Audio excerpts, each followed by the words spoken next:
Hi everyone, so I am so excited to tell you about my new middle grade novel, The Girl in the Lake. If you follow me on Instagram or if you're subscribed to my newsletter, go ahead and subscribe to my newsletter if you haven't already. I will leave the link down below. You may have already seen the cover, but if you haven't, here it is.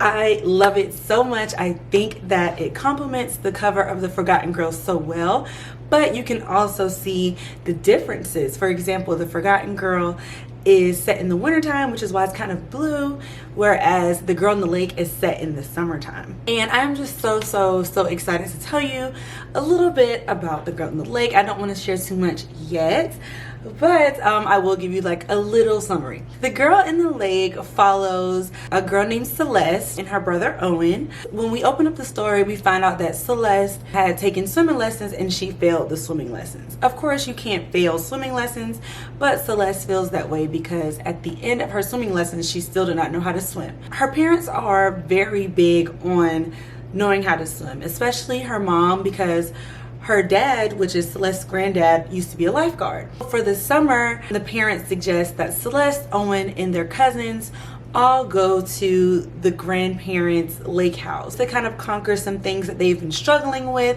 in particular with Celeste, so she can learn how to swim with somebody that she's comfortable with, like her granddad. Once we get there, we quickly realize that something is a little off about this lake house. Is it haunted? Who's haunting it? I don't want to say too much. I really don't, because I really want you to read this story, and there is something big that happens in the first chapter, so I can't really say a lot, but I will say that it is a haunted house ghost story, and I really have fun writing this story. Like I said, this one follows Celeste, Owen, and their cousins. They have two cousins that join them in the lake house, and the ghost in this ghost story, can I say that? The ghost in this ghost story is different from Avery in that, no, never mind, I'm not gonna say. I am just so excited for you all to read this one. This comes out January 4th, 2022, but you can pre-order it now, so I will leave some links on where you can pre-order it down below. You can pre-order it anywhere books are sold. But I will tell you a little bit about the inspiration. I wrote an essay with Scholastic, which I will leave down below, and one of the things that this story really focuses on is swimming pools and the segregation of swimming pools that happen in like the 1950s and how that affects black swimmers today. When Celeste has her swimming lesson and then at the end of it she doesn't know how to swim, that actually happened to me. My swimming instructor was not great, and at the end of it I was still totally terrified of the swimming pool and I did not know how to swim. I'm not terrified of the swimming pool now, and I do plan to learn how to swim like very soon. But I was just inspired by that. And growing up, I knew a lot of black people who did know how to swim, but I also knew a lot of black people who didn't know how to swim. A lot of the times their parents or even their grandparents didn't know how to swim. And a big reason for that is swimming pools were segregated in like the 1950s or so. And because of that, our grandparents weren't always in close vicinity to a swimming pool, and if they were, sometimes they were targeted. Sometimes acid was thrown in pools where black people were swimming, pools were shut down where black people were swimming, or it would be where only white people could swim at big pools, and then the pools where black people could only swim were on certain days, or they were like kind of far away from the general black population. So there were just a lot of things that come into play on why maybe our grandparents weren't able to learn how to swim. And if our grandparents weren't able to learn how to swim, then maybe they weren't able to teach our parents, and then our parents weren't able to teach us. So where The Forgotten Girl was kind of focused on segregated graveyards, this is kind of focused on segregated swimming pools. And that's kind of a reason why I wanted to make Celeste's granddad a lifeguard, because like I said, even though there were a lot of black people that don't know how to swim, there are still black people who love and know how to swim. I also was inspired to write a lake house story because living in North Carolina, I live like 5 minutes away from the lake, and then my mother-in-law, the lake was literally steps from her house.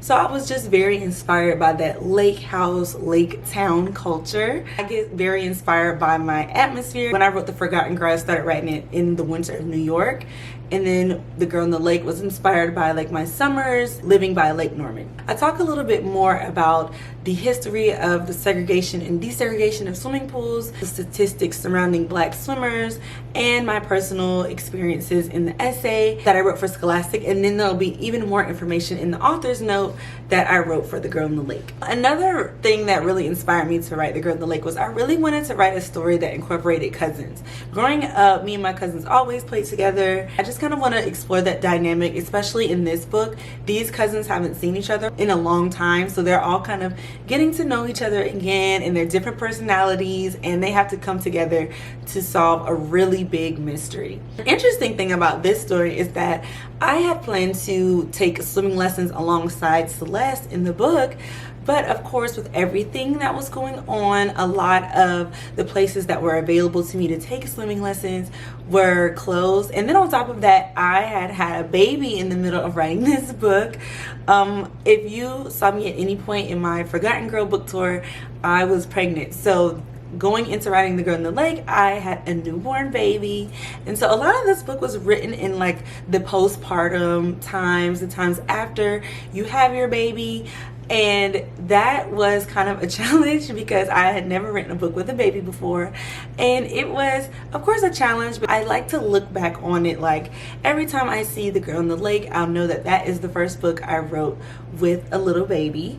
And so parents, if you're watching this, I'm sure you can relate to doing work alongside your little ones during the year of 2020, so maybe we can relate to each other on that. But yes, I cannot wait to share even more about The Girl in the Lake. If you have any questions for me, let me know in the comment section. I am so excited to hold the book in my hand for the first time. I don't have my own copies yet, but once I get them, I will definitely come back. Hello you guys, so I'm editing this video right now, and I wanted to show you what the hardcover copy of The Girl in the Lake looks like. I just received a box full and I'm so excited. I love how purple it is. I love how purple the actual hardcover part is. I love the jacket. I love the details. I love the spine. I'm just going through it and opening it to show you what your copy will look like, and there's some blurbs from the Forgotten Girl in the back, my author's picture and bio. Do not forget to pre-order, and it releases on January 4th, 2022. I hope you all really enjoyed it, especially those of you who enjoyed and read The Forgotten Girl. Thank you so much for reading. I hope that you love Celeste and Owen as much as you may have loved Iris and Daniel, and I just really hope that you like this story. Pre-order it down below. Make sure you subscribe to my newsletter because I will be putting out more newsletters in the coming months and stuff like that. So yes, thank you so much for watching, and let me know if you're excited about The Girl in the Lake, and I will talk to you in my next video. Bye.